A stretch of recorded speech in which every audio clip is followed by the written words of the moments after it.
Hello, so today I will be talking about technology and destruction.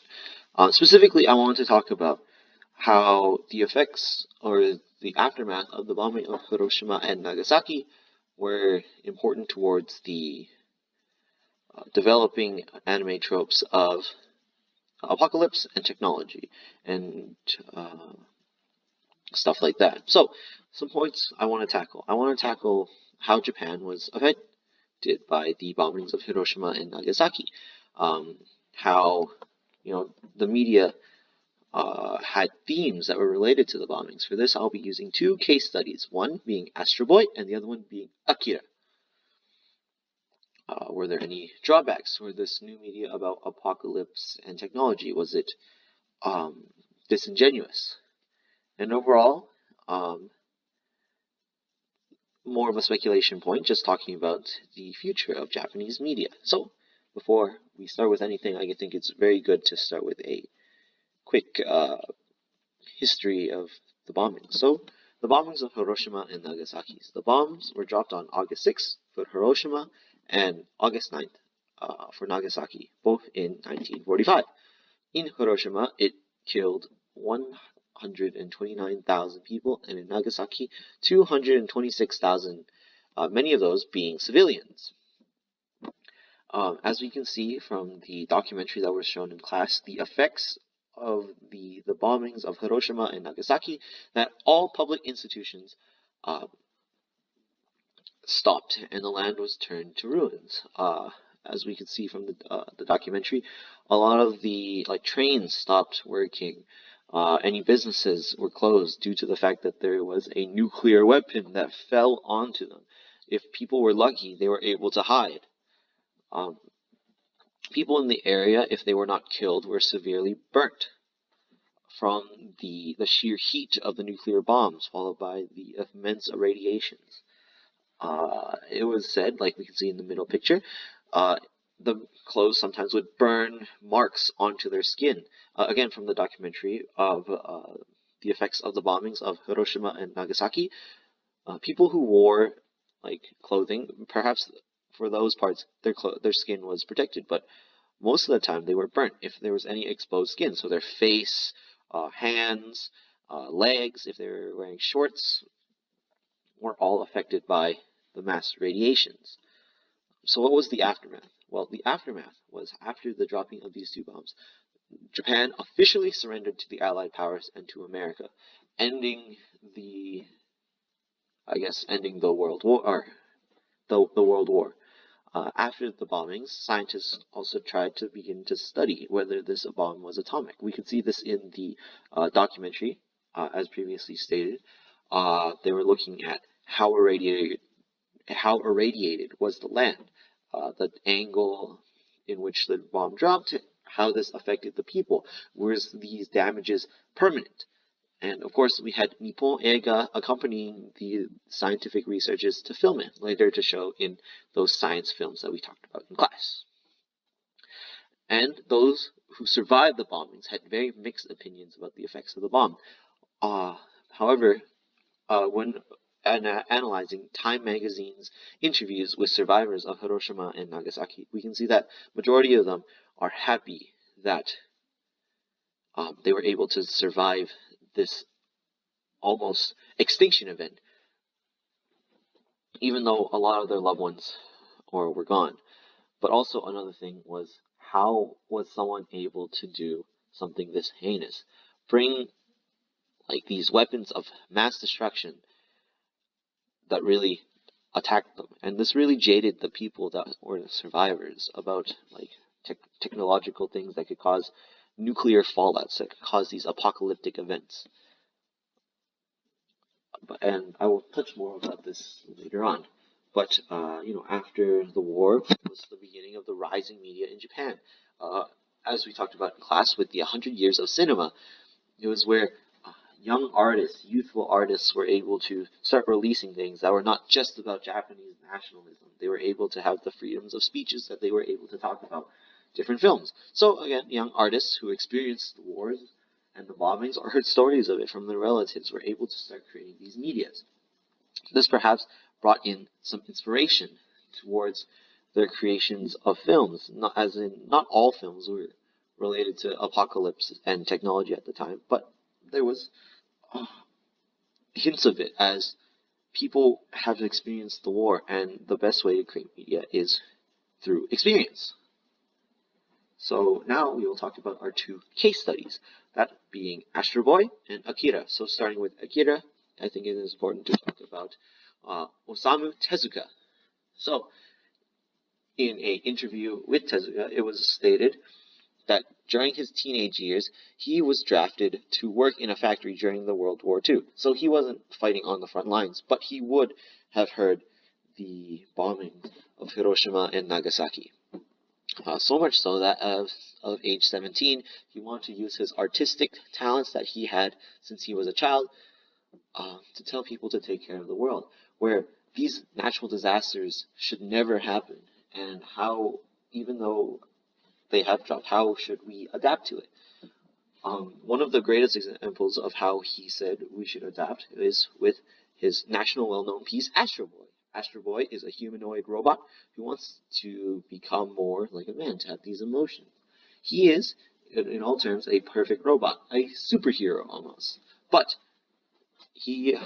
besides his physical appearance, lacks any humanoid ideas of emotion and stuff. So this Astro Boy really shows the contrast between machine and man and how to adapt with it. We can see through his inventor with the Doctor as a human trying to show Astro Boy how to be a man, to show like the adaptations when met with technologies. As Tezuka stated in the interview, that with these technologies, sometimes people are feeling isolated, and these technologies are almost removing the humanity out of people. In one of his feature films, Astro Boy became even more of a deadlier weapon, changing his lasers to bullets to again show like he is a machine, a weapon of mass destruction, but he still wants to become that man, trying to adapt with the machine.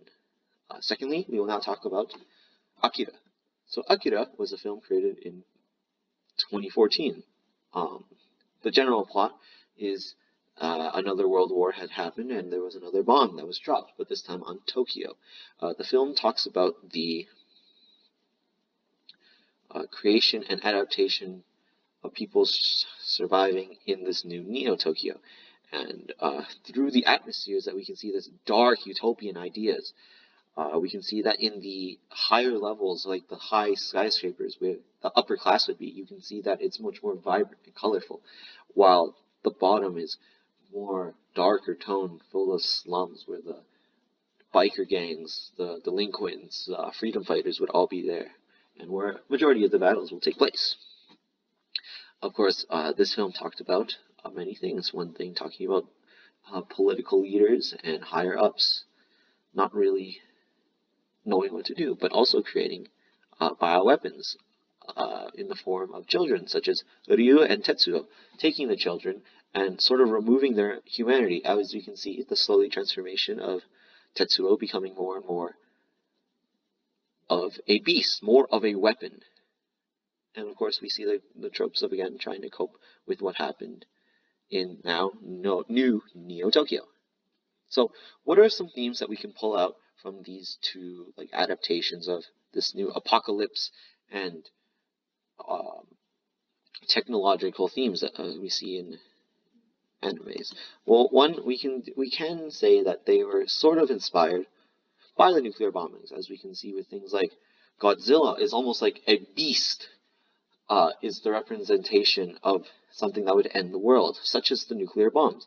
Both of them were very critical about technologies. For Akira, having like things that could rule the world, such as Tetsuo being the humanoid freak of a machine, showing this contrast of a man losing his humanity because of this ability to create weapons of mass destruction that could end the entire world. Again, also talking about political life of the higher ups creating these massive destructions. Obviously, a sort of a nod to the U.S. being able to make these nuclear weapons. For Astro Boy, it is also talking about humanity and how to adapt. For Astro Boy, it's because he was a robot, how to adapt from a robot to also be a man, to strive to become more than just some machine. As Tezuka talks about striving to adapt is the Japanese style, which we can see is very important. So why is this important to Japanese people? When we look at these themes of technology and apocalypse, one thing that always comes out of it is the idea of birth and revival, where even after these disastrous events, how are they able to overcome these things, how to persevere? As Tezuka stated in the interview, people usually call Japan like the masters of imitation because of how they copied throughout history. You know, they copied China, architectures. They copied the English ideas of colonialism. But he talked about the ideas of how they adapted to it, how they made it their own. And in the same way, we can see that with the survivors. For those that were lucky enough to survive, they believed about moving on, of carrying the legacies. Of course, it's very hard, but they were able to continue moving forward.